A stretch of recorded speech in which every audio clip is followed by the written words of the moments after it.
Hi, my name is Jaydeep Kotak.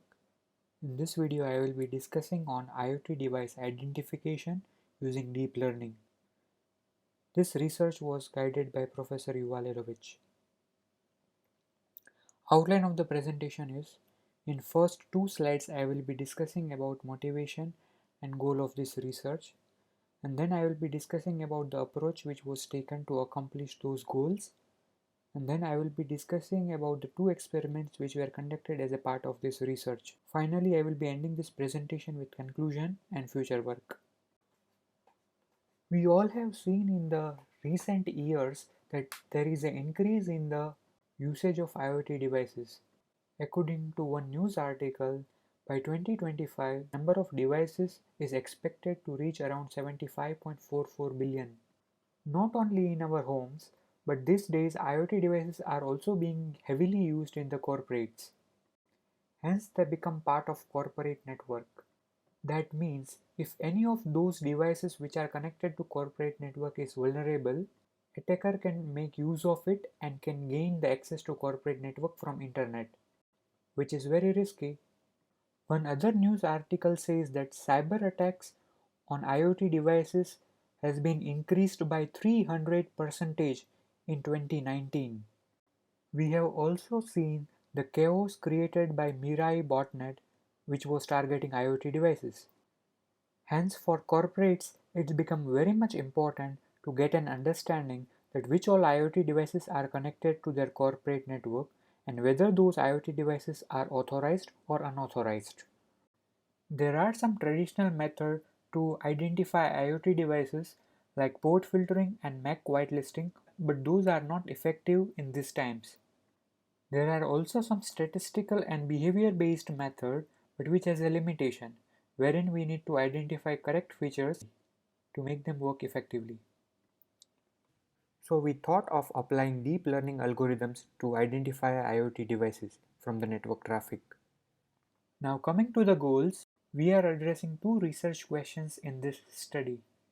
First one is to identify different IoT device among the network traffic, and second is to identify unauthorized IoT device among the network traffic.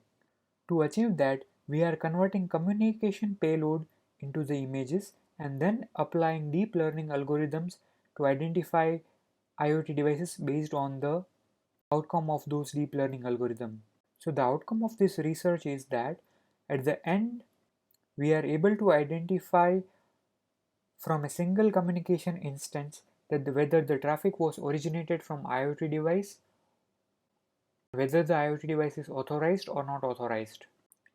Let us deep dive into the proposed approach, but please note that this research is limited to the IoT devices which are using TCP protocol. First step in our approach is to divide a large PCAP file into multiple PCAP files where each PCAP file is representing a single TCP session. Second step is to extract TCP payload from those PCAP files and convert it into binary file. Third step is to resize each binary file into 784 bytes. If the original binary file is less than 784 bytes, we will pad them with zeros. And if the original binary file is larger than 784 bytes, we will trim the rest of the bytes. One can choose any number of bytes instead of 784. For this experiment, 784 bytes were considered.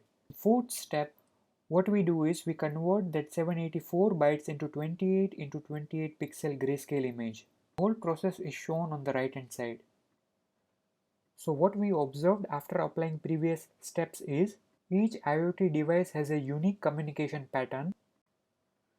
So as discussed earlier, there were two experiments which were part of this study. In first experiment, our focus was to identify different IoT device among the network traffic. So we trained a single multi-class classifier with 9 IoT device and 1 non-IoT device. And in experiment 2, our focus was to identify unauthorized IoT device among the network traffic. In this experiment, we trained 9 multi-class classifier wherein each multi-class classifier is identifying 8 authorized devices and 1 unauthorized device.